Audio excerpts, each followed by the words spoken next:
께서 우리에게 주신 말씀은 마가복음 1장 14절에서 20절 말씀입니다. 다 같이 함께 읽겠습니다. 요한이 잡힌 후 예수께서 갈릴리에 오셔서 하나님의 복음을 전파하여 이르시되 때가 찼고 하나님의 나라가 가까이 왔으니 회개하고 복음을 믿으라 하시더라. 갈릴리 해변으로 지나가시다가 시몬과 그 형제 안드레가 바다에 그물을 던지는 것을 보시니 그들은 어부라. 예수께서 이르시되 나를 따라오라. 내가 너희로 사람을 낚는 어부가 되게 하리라 하시니 곧 그물을 버려두고 따르니라. 조금 더 가시다가 세베대의 아들 야고보와 그의 형제 요한을 보시니 그들도 배에 있어 그물을 깁는데 곧 부르시니 그 아들 세베대를 품꾼들과 함께 배에 버려두고 예수를 따라가니라. 아멘. 우리가 친한 친구와 매일매일 같이 있으면 이 친구와 언제부터 친했는지 잊어버릴 때가 있습니다. 그렇게 친한 친구와 지내다가 이렇게 어느 날 물어봅니다. 우리 언제부터 이렇게 친했더라? 우리 언제부터 이렇게 친해졌지? 하면서 이야기를 합니다. 그러면 서로가 처음 만나게 되었던 이야기들을 되새기면서 이야기하게 됩니다. 우리 그때 체육대회 하면서 친해졌잖아. 우리 그때 학예 발표회 하면서 친해졌잖아. 우리 같은 학교는 아니지만 우리 교회에서 찬양팀 하면서 친해졌잖아 하면서 그 기억들을 떠올리게 됩니다. 그러면서 이렇게도 이야기합니다. 우리 그때 싸우기도 했잖아. 그런데 내가 잘못했는데 너가 그때 나한테 먼저 미안하다고 했지 않았어? 하면서 서로가 친해지면서까지 그렇게 겪었던 다툼 그리고 즐거웠던 일들을 나누게 됩니다. 오늘 말씀에서 베드로 또한 예수님을 처음 만난 그때를 생각했던 것 같습니다. 이 마가복음은 베드로의 제자였던 마가라 하는 요한이 기록한 것인데 아마도 스승이었던 베드로의 이야기를 듣고 기록한 것으로 보여집니다. 늙은 베드로는 마가 요한이에게 날마다 예수님을 처음 만났던 이야기, 예수님과 함께했던 그 시절을 떠올리면서 재미있게 또 추억하면서 이야기했던 것 같습니다. 이 책이 쓰여질 때는, 이 마가복음이 기록되어질 때는 베드로가 많이 늙었거나 이 세상을 떠난 뒤로 기록되어집니다. 마가복음을 통해서 점점 잊혀져가는 예수님과의 기억들, 그리고 예수님을 직접 보았던 사람들이 믿음을 지키다가 순교해가는 상황에서 마가는 베드로에게 들었던 이야기들을 되살려 마가복음을 기록했습니다. 오늘 성경 말씀이 그 중에서도 자신이 어부였던 시절, 자신을 제자로 불러주신 예수님에 대한 그 추억, 그런 만난 이야기가 오늘 기록되어 있습니다. 늙은 베드로는 예수님이 얼마나 보고 싶었을까요? 예수님과 함께했던 추억들을 떠올렸을 것입니다. 많이 부족했던 자신을 부르시고 함께하는 동안 예수님을 실망시켜 드렸던 것도 죄송스러웠을 것입니다.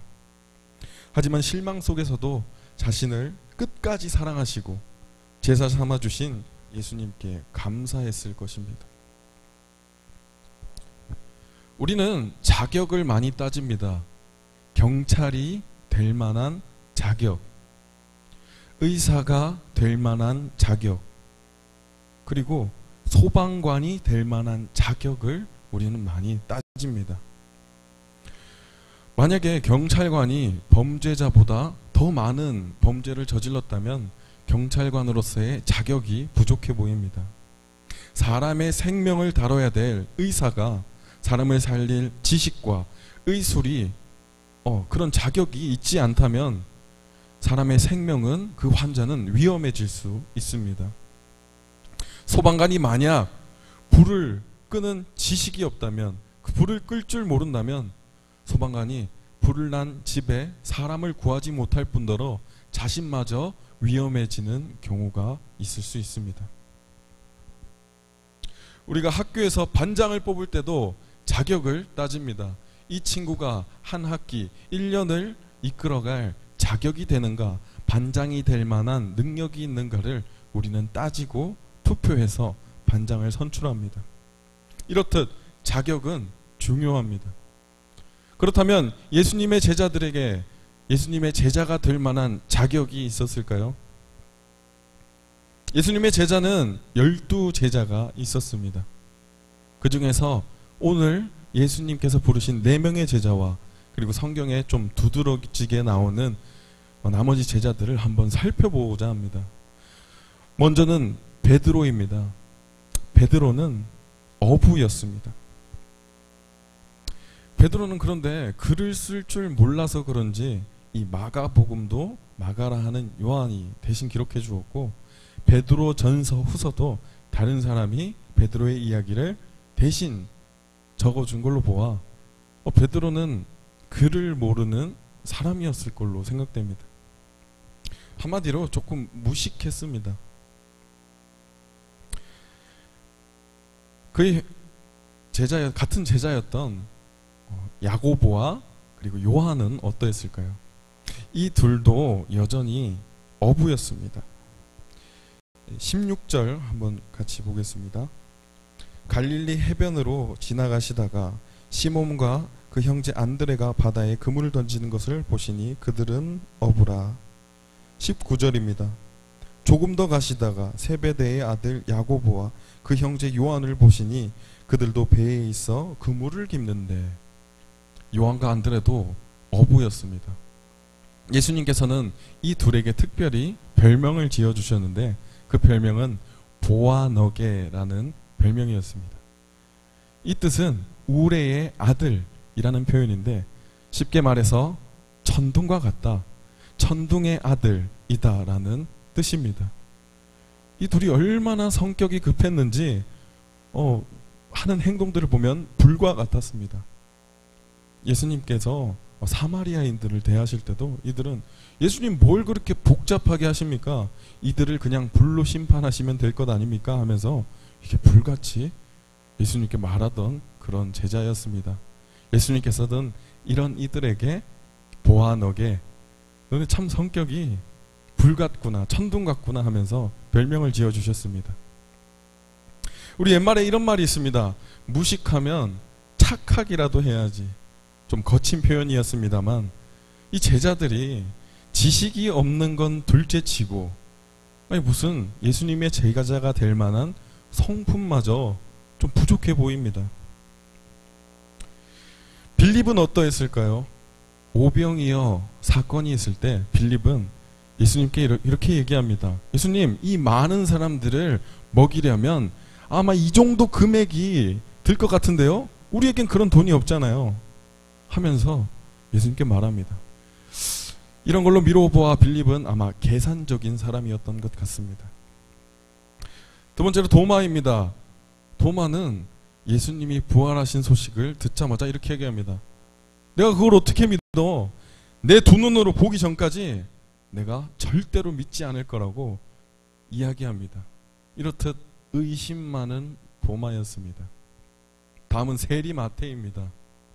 이 세리란 직업은 당시 어떻게 불렸냐면요, 아니 차라리 강도가 낫지 무슨 세리야, 차라리 도둑놈이 더 낫겠다 하면서 그런 취급을 받는 것이 세리였습니다. 이 세리였던 마태는 그런 취급을 당하고 있는 사람이었습니다. 마지막으로 가룟 유다입니다. 가룟 유다는 더 말할 것도 없죠. 예수님을 팔았던 제자였습니다. 다른 제자들도 있지만 결국에는 예수님께서 십자가에 매달리실 때 그들은 예수님을 배신하고 모두가 다 도망갔던 제자들이었습니다. 아무리 봐도 예수님의 제자가 될 것 같은, 될 만한 인물은 없어 보입니다. 예수님은 이런 이들에게 복음을 선포하셨습니다. 예수님을 따르라고 하자 그들은 그물을 버려두고 예수님을 따르게 됩니다. 14절 15절 한번 읽어볼게요. 요한이 잡힌 후 예수께서 갈릴리에 오셔서 하나님의 복음을 전파하여 이르시되 때가 찼고 하나님의 나라가 가까이 왔으니 회개하고 복음을 믿으라 하시더라. 그리고 제자들은 예수님을 따르게 됩니다. 우리는 말씀을 통해서 알 수 있는 것이 몇 가지 있습니다. 첫 번째, 제자는 되어가는 것입니다. 제자가 될 만한 사람이 제자가 되는 것이 아니고 제자는 되어가는 것입니다. 우리가 연애를 할 때, 결혼을 할 때도 이런 사람들이 있습니다. 내 아내가 될 만한 사람, 내 여자친구가 될 만한 사람이 없어. 연애할 만한 사람이 없다고 이야기합니다. 하지만 이런 사람들은 자신의 배우자를 잘 만나지 못하는 경우가 많습니다. 우리가 결혼을 하는 것, 그리고 결혼할 사람을 만나는 것은 아내가 되어가는 것입니다.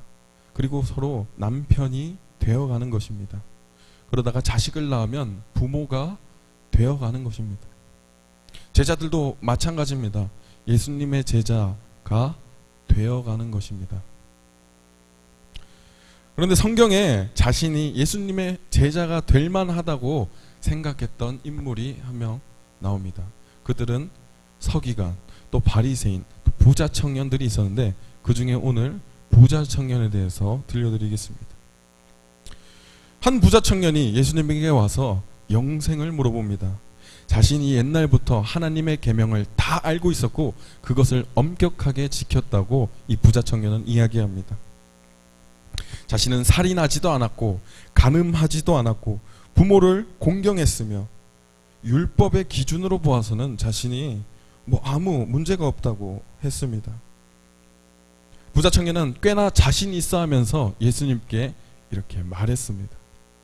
그 청년은 아마도 예수님이 자신을 칭찬해 주실 것이라고, 자신이 좀 괜찮아 보여서 제자로 스카웃 해 주실 것이라고 그렇게 믿고 있었던 것 같습니다. 하지만 예수님께서는 이 청년에게 마가복음 10장 21절 이렇게 얘기하십니다. 내게 있는 것을 다 팔아 가난한 자들에게 주라고 이렇게 말씀하십니다. 그 청년은 근심하며 집으로 돌아갔습니다. 그에게 재물은 하나님이었고 우상이었습니다. 그에게 재물을 모두 팔라는 말은 그의 삶의 이유, 삶의 근거를 다 내어놓으라는 말과 같았던 것입니다. 그는 슬픈 기색을 띠며 집으로 돌아갔습니다. 이 바리새인, 서기관들, 그리고 부자였던 청년들은 그들이 꽤나 예수님의 제자가 될 만하다고 생각했던 것 같습니다. 자신이 어떠한 자격을 갖추고 있다고 생각했던 것 같습니다. 하지만 예수님께서는 이러한 인간적인 기준, 이런 기준들, 자격들 말고 너희가 나한테 순종할 수 있냐를 물어보셨던 것입니다. 사람들은 예수님의 제자들, 그들이 무식하고 가진 것이 없어서 예수님을 따랐다고 했을지 몰라도 그들에게는 그 그물마저, 그 배마저 자신들의 전부였던 것입니다. 그들은 그것들을 내려놓고 예수님을 따르게 됩니다. 20절 읽어보겠습니다. 곧 부르시니 그 아버지 세베대를 품꾼들과 함께 배에 버려두고 예수를 따르니라. 두 번째, 예수님께서 제자가 되게 하십니다. 예수님의 제자는 되어가는 것이고 예수님께서 우리를 제자가 되게 하십니다. 17절 한번 보겠습니다. 예수께서 이르시되 나를 따라오라 내가 너희로 사람을 낚는 어부가 되게 하리라 하시니라. 비록 자격이 없었지만 예수님께서는 그들을 부르셨고 그들은 그물을 버리고 예수님을 따랐습니다. 하지만 그들의 이런 당찬 결단에도 그들의 인생은, 제자로서의 인생은 실패의 연속이었습니다. 그들은 자신이 따르고 있는 분이 누구인지 전혀 알지 못했습니다. 그가 누구이기에 이 바람도 잠잠하는가? 예수님께서는 이런 이들을 보고 너희들이 기억하지 못하느냐, 너희들이 깨닫지 못하느냐 하면서 맨날 그들을 타박합니다. 예수님께서는 자신을 배반한 그런 제자들을 말씀하시면서도 그런 일을 당하시면서도 후회하시지 않았습니다. 이런 제자들에게 예수님께서는 권능을 주셨고 능력을 주셨고 복음을 선포하게 하셨고 제자들에게 하나님의 나라를 가르쳐 주셨습니다. 로마서 11장 29절 하나님의 은사와 부르심에는 후회하심이 없느니라. 예수님께서는 제자들에게 제자 되게 하셨습니다. 제자가 되게 하셨습니다. 우리도 예수님의 제자가 된 것이 아니라 예수님의 제자가 되어가는 중이고, 그리고 예수님께서 우리를 제자 되게 하십니다. 마지막으로 우리는 실패 속에서 예수님이 드러난다는 것을 알 수 있습니다. 대표적으로 베드로는 자신이 실패하지 않을 것이라고 항상 생각했습니다. 예수님께서 많은 사람이 예수님을 떠나자 예수님이 제자들에게 묻습니다. 너희도 나를 떠나려느냐? 그때 제자였던 베드로가 당당하게 이야기합니다. 생명의 말씀이 여기 있는데 제가 어딜 갑니까 예수님? 하면서 예수님께 당차게 이야기합니다. 사람들이 나를 누구라 부르냐 말씀하실 때도, 예수님께서 물으실 때도 베드로는 당당하게 주는 그리스도시요 살아계신 하나님의 아들입니다라고 당당히 이야기합니다. 예수님께서 고난을 이야기하실 때, 자신이 받으실 고난을 이야기하실 때도 베드로는 예수님 그 고난을 왜 받습니까? 하고 말하며, 만약 고난을 받으신다면 제가 끝까지 주님 곁을 지키고 제가 칼로서라도 주님을 맞겠습니다 라고 베드로가 당당히 이야기했습니다. 하지만 베드로는 십자가에 매달려 돌아가실 그 체포되는 주님을 바라보면서 검을 버리고 도망갔고 주님을 3번이나 부인했습니다.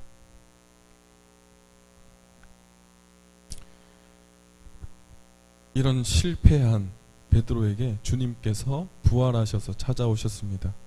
베드로야, 나를 사랑하느냐? 베드로는 이때 비로소 깨닫습니다. 내가 사랑할 수 없구나. 내가 할 수 없구나. 내가 예수님의 제자가 내 힘으로 될 수 있는 것이 아니구나 라고 생각했습니다. 그래서 이렇게 얘기합니다. 주께서 아십니다. 주님께서는 3번이나 물으시고 이런 베드로에게 내 양을 먹이라고 말씀해 주셨습니다. 이렇게 자신 없어하는 베드로에게 내가 널 사랑하잖아. 주님, 저는 주님을 배신하고 제가 주님을 아무리 사랑하려 해도 저는 사랑할 수 없는데요. 주님께서는 이런 베드로에게 그게 무슨 상관이야. 내가 너를 사랑하잖아 라고 말씀해 주셨습니다. 요한복음 15장 5절 읽어보겠습니다. 나는 포도나무여 너희는 가지라. 그가 내 안에 내가 그 안에 거하면 사람이 열매를 많이 맺나니 나를 떠나서는 너희가 아무것도 할 수 없음이라. 8절 9절 읽어보겠습니다. 너희가 열매를 많이 맺으면 내 아버지께서 영광을 받으실 것이요 너희는 내 제자가 되리라. 아버지께서 나를 사랑하신 것 같이 나도 너희를 사랑하였으니 나의 사랑 안에 거하라. 제자들은 내가 예수님을 사랑할 수 없지만 예수님께서 나를 사랑하신다는 것을 깨달았습니다. 말씀을 마치겠습니다. 사랑하는 중등부 여러분, 자격 없는 우리를 주님께서 제자 삼아 주셨습니다. 그리고 제자가 되어가게 하십니다. 주님을 따르는 길에서 많은 실패들이 있겠지만 그 속에서 주님을 만나는, 주님이 드러나는 그런 저와 여러분 되기를 간절히 소원합니다. 우리 말씀 하나 읽고 마칠게요. 고린도전서 1장 26절에서 29절입니다. 형제들아, 너희를 부르심을 보라. 육체를 따라 지혜로운 자가 많지 아니하며 능한 자가 많지 아니하며 문벌 좋은 자가 많지 아니하도다. 그러나 하나님께서 세상에 미련한 것들을 택하사 지혜 있는 자들을 부끄럽게 하려 하시고 세상에 약한 것들을 택하사 강한 것들을 부끄럽게 하려 하시며 하나님께서 세상에 천한 것들과 멸시받는 것들과 없는 것들을 택하사 있는 것들을 폐하려 하시나니 이는 아무 육체도 하나님 앞에서 자랑하지 못하게 하려 하심이라. 아멘. 기도하겠습니다. 하나님 아버지 감사합니다. 주님께서 오늘 저희를 부르셨습니다. 그 옛날 베드로를 부르신 것처럼 제자들을 부르신 것처럼 자격 없는 저희를 부르셨고 저희도 주님의 은혜에 응답하길 원합니다. 그물을 버리고 주님을 따른 그 네 제자처럼 저희도 인생 가운데 그물을 버리고 예수님을 따르길 원합니다. 주님께서 제자 되게 하여 주시옵소서. 감사드리며 예수님의 이름으로 기도드리겠습니다. 아멘.